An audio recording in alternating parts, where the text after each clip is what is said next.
Okay, I need anybody that has the Kraken Z73 installed in their systems.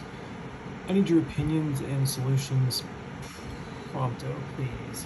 So, I've had this installed for like the last, I don't know, few days or so, and everything's plugged up. I've routed everything, made sure that it actually is plugged in properly.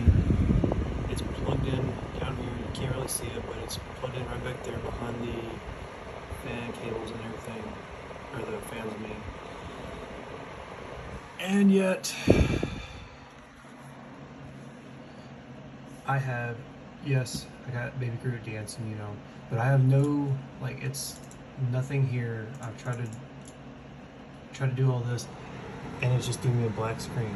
It doesn't even give me, if I go to the basic, like, NZXT's, like, stuff like this, it doesn't give me anything.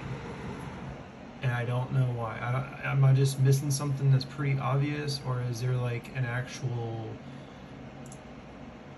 Yeah, I don't have those fans. But anyways, is there an actual like reason as to why this isn't working? Yes, the SATA power is plugged in. The headers are all plugged in. Everything that needs to be plugged in is plugged in. I've done triple check that, so I don't really know what's going on.